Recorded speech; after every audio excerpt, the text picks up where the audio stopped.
مدنی دور کا یہ 25واں خطبہ ہے. عنوان ہے سریہ زید بن حارثہ. اس میں کچھ ابتدائی باتیں غزوہ احد سے متعلق بھی آئی ہوئی ہیں. سماعت فرمائیے یہ خطبہ. الامور محدثاتها وكل محدثة بدعة وكل بدعة ضلالة وكل ضلالة في النار. برادران اسلام و خواتین ملت، جناب محمد رسول اللہ صلی اللہ علیہ وسلم کی سیرت کا تذکرہ برابر جاری ہے. اللہ کے رسول صلی اللہ علیہ وسلم کی مدنی زندگی کا 3 سال شروع ہو چکا ہے، بلکہ کچھ زائد مہینے اس پر گزر چکے ہیں.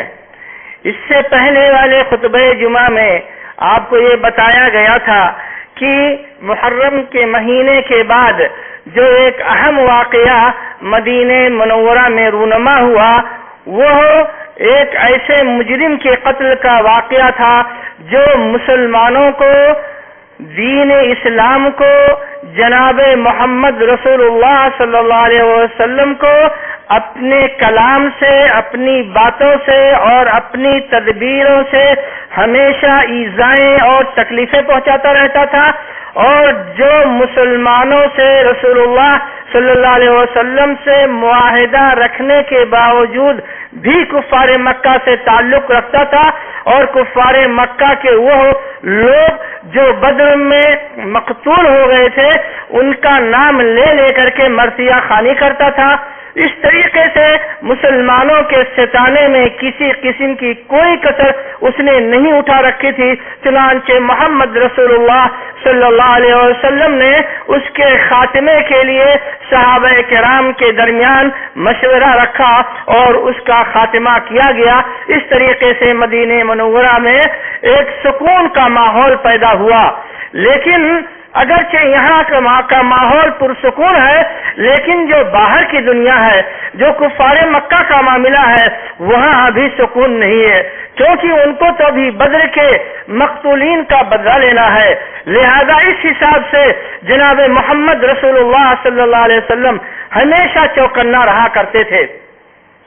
ایک طرف آپ دین کی باتیں جہاں مدینہ منورہ کے لوگوں کو بتاتے تھے، اس کے ساتھ ساتھ باہر نکل کر کے بھی لوگوں کو دین کی باتیں بتاتے تھے. اور باہر نکلنے کے سلسلے میں ایک اور ضروری دفاعی عمل ہوا کرتا تھا، اور وہ یہ ہوتا تھا کہ کفار قریش کا کوئی قافلہ ادھر سے گزر تو نہیں رہا ہے. یعنی غزوہ بدر کے بعد بہت سختی کے ساتھ اور بہت ہی تندی اور تیزی کے ساتھ کفار قریش کے قافلوں پہ نظر رکھا جاتا تھا، کیونکہ یہ قافلے جو گزرتے تھے دراصل اسی قافلے پر کفار قریش کا دار و مدار ہوا کرتا تھا، ان کی معیشت اسی پر قائم تھی. تو اس لیے اللہ کے رسول صلی اللہ علیہ وسلم چاہتے تھے کہ کفار قریش کو کم سے کم اس ناحیے سے جو ہے ان کے اوپر دباؤ بنائے رکھیں. بہرحال ربیع الاول کے مہینے میں وہ قتل کا واقعہ پیش آیا تھا کعب بن اشرف کا. اس کے بعد ربیع الثانی کا مہینہ آیا. ربیع الثانی کے مہینے میں جناب محمد رسول اللہ صلی اللہ علیہ وسلم صحابہ کرام کی ایک بڑی جماعت کو لے کر کے پھر آپ اس علاقے کے باہر نکلے، اس علاقے کا دورہ کیا، اور اس مرتبہ آپ کا دورہ مکے کے راستے پر تھا. مقصد وہی تھا جو اس سے پہلے والے دوروں میں ہوا کرتا تھا. بہرحال اللہ کے رسول صلی اللہ علیہ وسلم ایک مقام ہے مقام فر، وہاں تک گئے اور پھر وہاں سے واپس آئے. مقام اس غزوے کا نام غزوہ بحران رکھا گیا ہے، جو مقام فر میں رسول اللہ صلی اللہ علیہ وسلم کے جانے تک یہ غزوہ محدود تھا. اور اس کے بعد پھر وہی علاقے میں اللہ کے رسول صلی اللہ علیہ وسلم نے قیام کیا، اور اس قیام کا بھی وہی مقصد ہوا کرتا تھا کہ لوگوں کو جا کر کے دین کی باتیں بتائیں اور لوگوں کے اوپر اپنا اثر و رسوخ جو ہے ظاہر کریں، اور وہ قبیلے جو کفار قریش کے ڈر سے ایمان نہیں لانا چاہتے ہیں وہ قبیلے ایمان میں داخل ہو جائیں. چنانچہ اس طریقے سے تقریباً یہ سفر بھی آپ کا 1.5-2 مہینے کے تھا. کسی سے کوئی لڑائی نہیں، کسی سے کوئی جھگڑا نہیں، اپنا کام اس طریقے سے کر کے اللہ کے رسول صلی اللہ علیہ وسلم واپس آئے۔ جب آپ واپس آئے تو یہ مہینہ اس وقت جو ہے اس کے بعد کا مہینہ جمادی الثانی کا مہینہ تھا۔ جمادی الثانی کے مہینے میں ایک بہت بڑی کامیابی صحابہ کرام کو ملی، وہ اس طریقے سے کہ اب یہ گرمی کا موسم شروع ہو چکا تھا۔ گرمی کے موسم میں کفار قریش کے قافلے، جو بڑے بڑے تجارتی قافلے ہوتے تھے باہر جانے والے، ملک شام کو جانے والے، اسی مہینے میں نکلا کرتے تھے۔ جاڑے کے موسم میں یہ لوگ حبشہ کی جانب نکل جایا کرتے تھے۔ تو اس طریقے سے قرآن کریم نے ان دونوں تجارتی جو ہے راستوں کا اور تجارتی سلسلوں کا ذکر کیا ہے، لإلاف قریش ایلافہم رحلۃ الشتاء والصیف، کہ ان کا جو دو سفر ہوتا تھا تجارتی، گرمی کے مہینے میں اور سردی کے مہینے میں۔ تو گرمی کے مہینے میں ان کا سفر ملک شام کو ہوتا تھا اور سردی کے مہینے میں حبشہ کی جانب ہوتا تھا۔ اب گرمی کا موسم آ چکا اور تجارتی قافلے کا جانا انتہائی ضروری ہے۔ اب کفار مکہ کے لوگ بہت پریشان ہیں کہ آخر کیا جائے۔ ان لوگوں نے بیٹھ کر کے مشورہ کیا اور کہا کہ دیکھو صورتحال یہ ہے کہ ہمارا یہ تجارتی جو راستہ تھا یہ بالکل مخدوش ہو چکا ہے، اور مسلمان اس راستے سے کبھی ہٹتے نہیں، جب دیکھو تب ان کا دورہ وہاں پر ہوا کرتا ہے۔ تو اب ہم لوگ اگر گھر بیٹھے رہیں تو ظاہر بات ہے جو کچھ ہے وہ کھا کر کے ختم ہو جائے گا، اور اگر تجارت کے لیے نکلے تو اب یہ سامنے پریشانی ہے، تو آخر کیا جائے اس صورتحال میں۔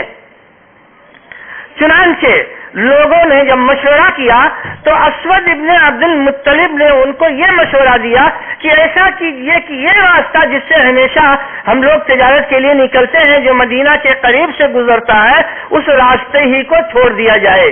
یہ ساحلی راستہ سیدھے مکہ سے نکلتا تھا اور شمال کی جانب سیدھے نکل جاتا تھا ملک شام کو۔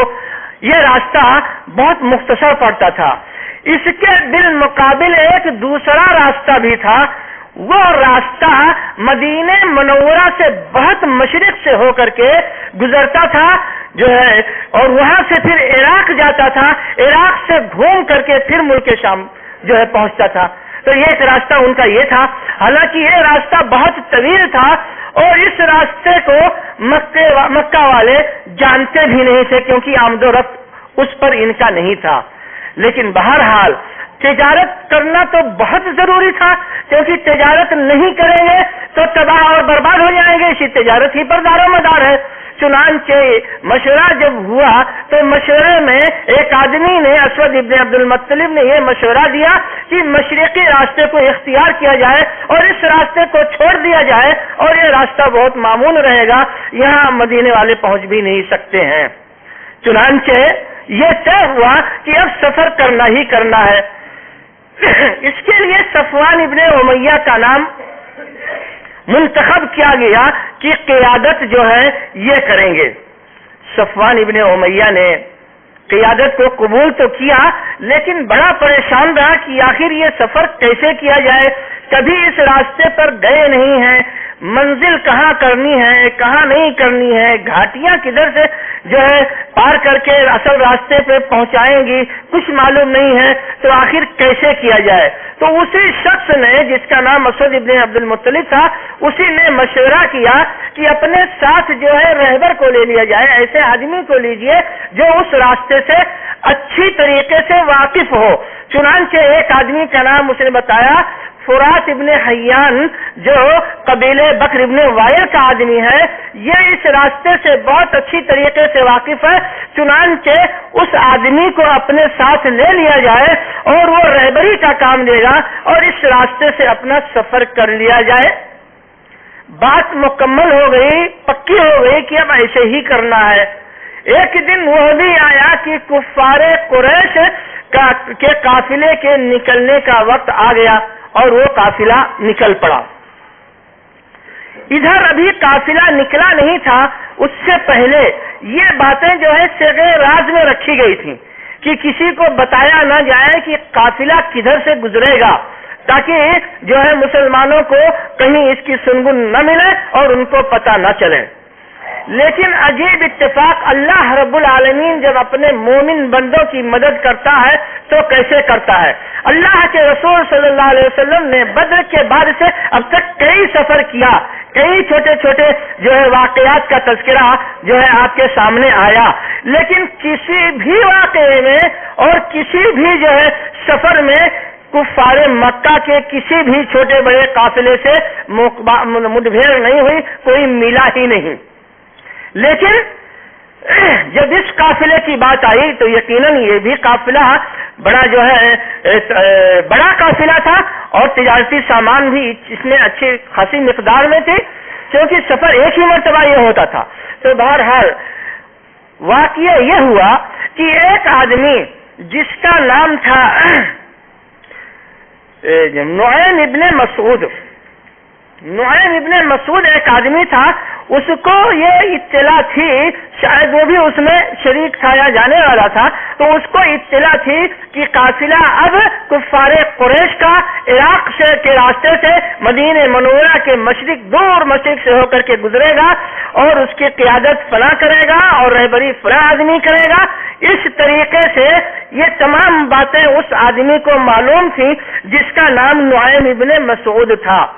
تو نعیم ابن مسعود کے دوست تھے ایک دوسرے آدمی جن کا نام سلیت ابن نعمان تھا۔ سلیت ابن نعمان یہ اسلام لا چکے تھے، ان کے اسلام لانے کی خبر نعمان کو نہیں تھی۔ اس زمانے میں دو صحابہ بیٹھ کر کے مل جل کر کے شراب وغیرہ پیا کرتے تھے، مجلسیں جمتی تھیں، اور ابھی تو شراب کی حرمت بھی نہیں آئی تھی۔ تو یہ خود سلیت ابن نعمان جو مسلمان تھے اپنے اس ساتھی کو جو ہے شراب پلا رہے تھے ایک مجلس میں جس کا نام نعیم ابن مسعود تھا۔ خوب زیادہ شراب اس نے جب پی لیا تو مستی میں آیا اور فخر و مباحات کی باتیں کرنے لگا، کبر و غرور کی باتیں کرنے لگا، اور انہی باتوں میں اس نے کہا کہ اب دیکھنا ہے اب مسلمان کیا کر لیں گے، اور اب ہم لوگ اس راستے سے جائیں گے۔ اور اس نے بتایا کہ اب ہمارا قافلہ نکلنے والا ہے، ہماری قیادت صفوان ابن امیہ کریں گے، رہنمائی فرات ابن حیان کریں گے، اور اس طریقے سے فلاں لوگ اس میں شریک رہیں گے، اس راستے سے ہمارا یہ قافلہ اب گزرے گا۔ پوری تفصیل اس نے قافلے کی اسی بے ہوشی کی مدہوشی کے عالم میں فخر اور غرور کرتے ہوئے سارا کا سارا بیان کر دیا۔ جب سلیت ابن نعمان رضی اللہ تعالی عنہ کو اس کی خبر ملی، فوراً وہ وہاں سے روانہ ہوئے اور مدینہ منورہ تشریف لائے۔ انہوں نے کہا کہ اللہ کے رسول صلی اللہ علیہ وسلم اب صورتحال یہ ہے، آپ لوگ جو ہے اس علاقے میں جا رہے ہیں، کفار مکہ نے مشورہ کیا اور انہوں نے کہا کہ یہ ساحل کا کنارہ یہ لوگ چھوڑتے نہیں ہیں، جب دیکھو تب ادھر موجود رہتے ہیں، لہذا ان لوگوں نے راستہ بدل دیا ہے اور اب ایسا پلان بنا ہے فلاں آدمی کی قیادت میں یہ قافلہ جو ہے تجارتی اس سال اس راستے سے اب گزرنے والا ہے۔ اللہ کے رسول صلی اللہ علیہ وسلم ابھی اس سفر سے واپس آئے تھے، آپ تو نہیں گئے، لیکن آپ نے حضرت زید ابن حارثہ رضی اللہ تعالی عنہ کو کچھ لوگوں کے معیت میں تقریباً 100 صحابہ کرام کو ان کے ساتھ کر کے آپ نے روانہ کیا اور کہا کہ دیکھو ایک بڑا قافلہ، تجارتی قافلہ کفار مکہ کا مشرقی راستے سے جو ہے ملک شام جا رہا ہے، آپ لوگ ذرا تیزی سے نکلیے اور اس قافلے کو جو ہے گرفت کیجیے اور اس پر حملہ کیجیے۔ یہ واقعہ سریہ زید ابن حارثہ کے نام سے اسلامی تاریخ میں مشہور اور معروف ہے، اور یہ واقعہ جمادی الثانی سن 3 ہجری میں پیش آیا تھا۔ اب نتیجہ یہ ہوا کہ زید ابن حارثہ رضی اللہ تعالی عنہ جب نکلے صحابہ کرام کی جماعت کے ساتھ تو بہت تیزی سے نکلے۔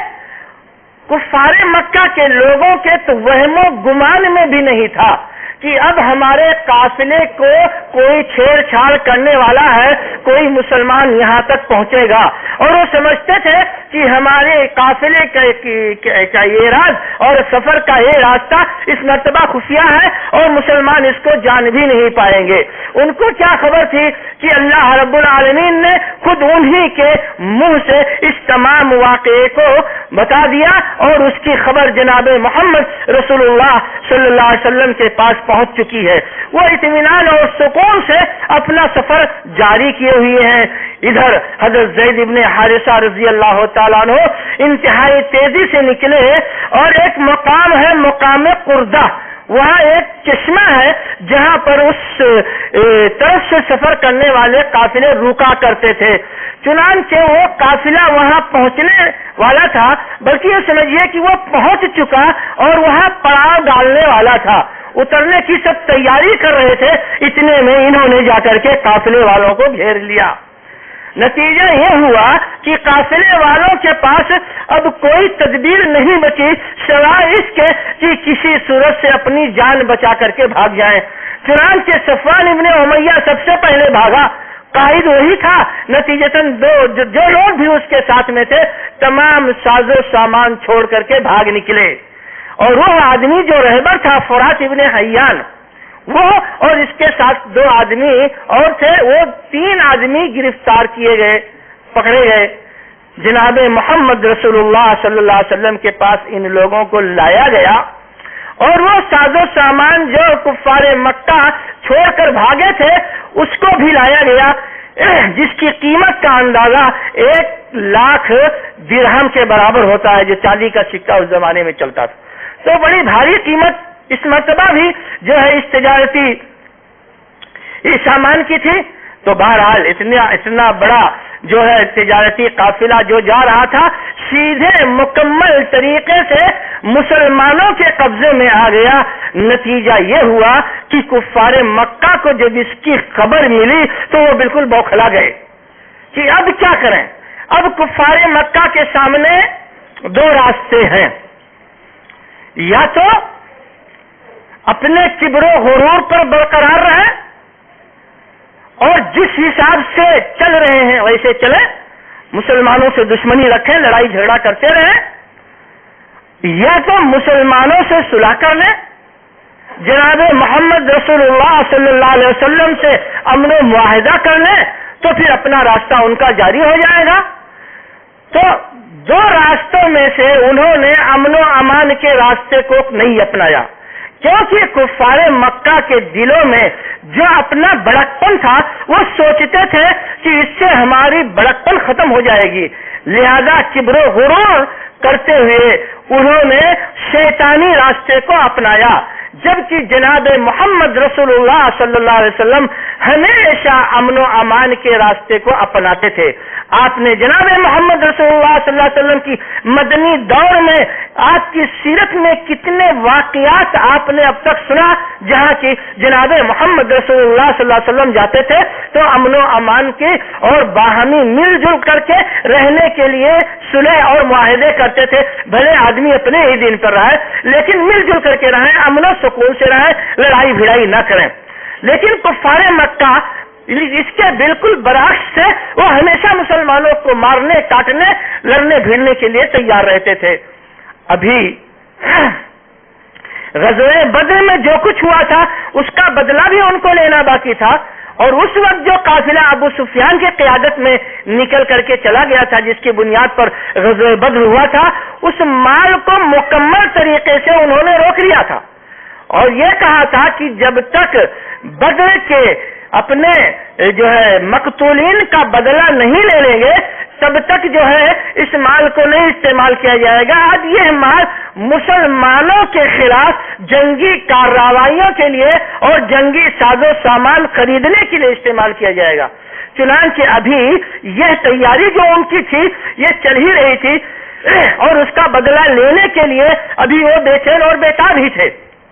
ادھر جب یہ واقعہ پیش آیا تب یوں سمجھیے کہ اب ان کو جو ہے ان کی جو آگ لگی ہوئی تھی انتقام کی اور بدلہ لینے کی وہ آگ اور بھڑک اٹھی. اس سلسلے میں ان کے شعراء نے اس سلسلے میں زیادہ ہی گرمی دکھائی اور اپنے اشعار کے ذریعے سے گھوم گھوم کر کے پورے علاقے میں دورہ کیا اور لوگوں کو جو ہے مسلمانوں سے جنگ بدر کا بدلہ لینے کے لیے اکسایا۔ اسی میں ایک آدمی وہ بھی تھا جس پر جناب محمد رسول اللہ صلی اللہ علیہ وسلم نے احسان کیا تھا۔ غزوہ بدر میں وہ آدمی پکڑا گیا تھا، لیکن اس کے باوجود جب جو ہے اللہ کے رسول صلی اللہ علیہ وسلم نے اس کو چھوڑ دیا تھا اس بنیاد پر کہ تم جو ہے مسلمانوں کے خلاف اپنے اشعار کے ذریعے سے اور اپنی زبان کے ذریعے سے جو ہرزہ سرائی کرتے تھے وہ نہیں کرو گے، اس شرط پر اللہ کے رسول نے اس کو غزوہ بدر میں بغیر فدیہ لیے وہ چھوڑ دیا تھا۔ جب یہ مکہ گیا تو اس نے کہا کہ بھائی ہم کسی کام میں شریک نہیں ہوگے، لیکن یہی صفوان ابن امیہ نے کہا کہ نہیں، چلو تم اس میں شریک ہو، ہم تمہارے ہر چیز کی ذمہ داری لیتے ہیں، تمہارے بال بچوں کی ذمہ داری لیتے ہیں، اگر کوئی چیز تمہارے ساتھ کوئی واقعہ کوئی حادثہ پیش آیا تو بہرحال اس طریقے سے یہ مل کر کے شعراء نے مسلمانوں کے برخلاف تمام قبیلے والوں کو بھڑکایا جو کفار مکہ کے معاہد تھے۔ اب کفار مکہ مکمل طریقے سے جنگی پیمانے پر اپنی تیاریاں جاری کر رکھا اور مسلمانوں پر اچانک حملہ کرنے کا پلان بنایا۔ جب ان کا مکمل ساز و سامان تیار ہو گیا تو یہ سمجھیے کہ اب شوال کا مہینہ آ گیا، رمضان کے بعد شوال جو ہے سن 3 ہجری کا مہینہ آیا، یعنی تقریباً 1 سال کی مدت۔ اللہ کے رسول صلی اللہ علیہ وسلم غزوہ بدر سے واپس ہوئے تھے یہاں، تو سمجھیے کہ رمضان کا مہینہ ختم ہو رہا تھا، 2-4 دن کے بعد شوال کا مہینہ تھا سن 2 ہجری، تو اب یہ شوال سن 3 ہجری کا مہینہ آ گیا اور اس طریقے سے ان کی تیاری مکمل ہوئی۔ اب وہ اپنی مکمل تیاری کے ساتھ مدینہ منورہ پر شوال کے مہینے میں حملہ کرنے کے لیے مکہ مکرمہ سے نکلتے ہیں، اور اس کے پس منظر میں اس کے سامنے جو واقعہ پیش آیا اسی واقعے کا نام غزوہ احد ہے۔ تو بہرحال غزوہ احد میں اس واقعے نے، جس کو سریہ زید بن حارثہ کہا جاتا ہے، اس نے بھی کافی ان کو بھڑکانے میں کام کیا۔ ایسے ہی غزوہ بدر سے پہلے ایک سریہ ہوا تھا، سریہ نخلہ، آپ لوگوں کو یاد ہوگا، جس کی وجہ سے کفار مکہ بہت بھڑکے تھے اور مسلمانوں کے خلاف آئے تھے اور غزوہ بدر کا واقعہ پیش آیا تھا۔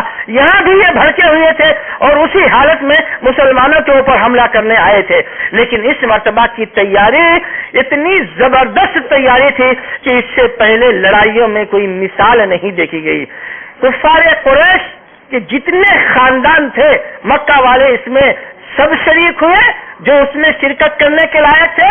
اس کے علاوہ بنو تہامہ اور بنو کنانہ کے لوگ شریک ہوئے، اور اس کے علاوہ احابیش یعنی کرایہ والے فوجی جو کرایے پہ لڑتے تھے ان کو بھی شریک کیا گیا۔ اس طریقے سے 3000 افراد کا یہ لشکر تیار ہوا۔ لشکر کی قیادت ابو سفیان کر رہے تھے۔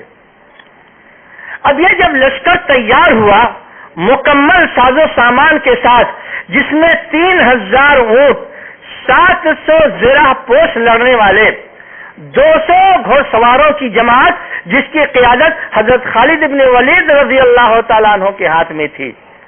بہرحال مکی لشکر وہاں سے انتہائی زوردار طریقے سے نکلا مسلمانوں پر، مدینہ منورہ پر حملہ کرنے کے لیے۔ اس مرتبہ انہوں نے اپنے ساتھ وہاں کی معزز خواتین کو بھی رکھا، جو خواتین بہت معزز اور محترم سمجھی جاتی تھیں اور جو سرداروں کی بیویاں ہوا کرتی تھیں۔ 15 عورتوں کو انہوں نے اپنے ساتھ میں لیا تاکہ یہ عورتیں ان لڑنے والوں کو لڑائی کے لیے میدان جنگ میں ابھاریں گی اور ان کو ہمت اور جوش دلائیں گی، اور لوگ ان عورتوں کی وجہ سے میدان چھوڑ کر بھاگیں گے بھی نہیں۔ بہرحال اس طریقے سے مکی لشکر بالکل سج دھج کر کے مکہ مکرمہ سے روانہ ہوتا ہے. جناب محمد رسول اللہ صلی اللہ علیہ وسلم کو اس لشکر کے بارے میں ابھی کوئی خبر نہیں ہے. حضرت عباس رضی اللہ تعالیٰ عنہ آپ کے چچا جو مکہ مکرمہ میں تھے، جو ایمان پہلے لا چکے تھے، تمام معلومات جو لشکر سے متعلق تھی، اس کی قائد کون ہے، اس میں لوگوں کی تعداد کیا ہے، سواریاں کتنی ہیں، گھڑ سوار کتنے ہیں، پیدل لڑنے والے کتنے ہیں، میمنہ پہ کون ہے، میسرہ پہ کون ہے، کس کے ہاتھ میں جھنڈا ہے وغیرہ، یہ سب معلومات لے کر کے ایک آدمی کو بھیجا کہ جتنا جلدی ممکن ہو تم ہمارے اس پیغام کو جا کر کے مدینہ منورہ میں ہمارے بھتیجے محمد ابن عبداللہ کو پہنچا دو. وہ آدمی جب وہاں سے روانہ ہوا تو انتہائی تیزی سے روانہ ہوا اور صرف 3 دن کے اندر انہوں نے آ کر کے اس پیغام کو پہنچا دیا. مکہ مکرمہ سے مدینہ منورہ کی دوری تقریباً 500 میل ہے، لیکن 3 دن کے اندر اس آدمی نے اس پیغام کو پہنچا دیا جو بظاہر ناممکن ہے. اتنا دور سفر کرنا کوئی بھی آدمی کتنا ہی تیز رفتار گھوڑے سے ایک سفر کیوں نہ کرے، یہ ذرا ناممکن ہے، لیکن اس میں بھی اللہ رب العالمین کی مدد شامل حال تھی، تب اتنی تیزی سے وہ آدمی آ کر کے یہاں پہنچ گیا، ورنہ کون پہنچنے والا تھا. چنانچہ جب اس آدمی نے آ کر کے جناب محمد رسول اللہ صلی اللہ علیہ وسلم کے ہاتھ میں وہ نامہ دکھایا، آپ اس وقت قبا میں تھے، آپ نے ابی ابن کعب رضی اللہ تعالیٰ عنہ سے کہا کہ ذرا پڑھ کے سناؤ اس میں کیا لکھا ہوا ہے. انہوں نے خط کو پڑھ کر کے سنایا تو مکی لشکر کے حملہ کرنے کا پلان اس میں تھا اور ان کی جتنی تفصیلات تھیں، اور یہ لکھا ہوا تھا کہ یہ مکے کا لشکر یہاں سے روانہ ہو چکا ہے، اب آپ لوگ اپنا انتظام کر لیجئے. اللہ کے رسول صلی اللہ علیہ وسلم نے کہا اچھا ٹھیک ہے، اس کو کسی کو بتانا نہیں، فوراً آپ قبا سے آئے. قبا سے آپ آئے، مدینہ منورہ پہنچے اور آپ نے وہاں ہنگامی حالات نافذ کیا. مدینہ منورہ کی جانب جتنے بھی ناکے ہو سکتے تھے کہ کفار مکہ ادھر سے آ کر کے حملہ کر سکتے ہیں، سب سے پہلے ان ناکوں پر اپنے دستوں کو آپ نے متعین کر دیا اور اس کے بعد تیاری کا اعلان کر دیا. تیاری کا جب اعلان کیا گیا تو ہر وہ مسلمان جس کے پاس جو میسر تھا، ان کے پاس تھا ہی کیا، عموماً تو غریب لوگ تھے، تو جو جس کے پاس میسر تھا اس حساب سے انہوں نے اپنی اپنی تیاری کی. یہ جمعرات کا دن تھا. اگلا دن جمعہ کا دن تھا. جمعہ کے دن اللہ کے رسول صلی اللہ علیہ وسلم نے صحابہ کرام سے مشورہ لیا. مشورہ یہ لیا کہ مدینے کے اندر رہ کر کے لڑائی لڑی جائے یا مدینے کے باہر میدان میں چل کر کے لڑائی لڑی جائے، اس پر مشورہ دیجیے.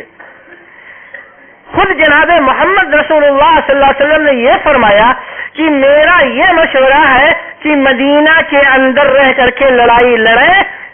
ایسی صورت میں مدینہ کے گھر میں جو بال بچے ہیں یہ اوپر چھتوں پر رہیں گے، وہ اوپر سے کفار مکہ اگر گلیوں میں آئیں گے، مدینے کے اندر آئیں گے تو اوپر سے پتھر برسائیں گے اور ہم لوگ گلیوں میں گھیر گھیر کر کے ان سے لڑائی کریں گے.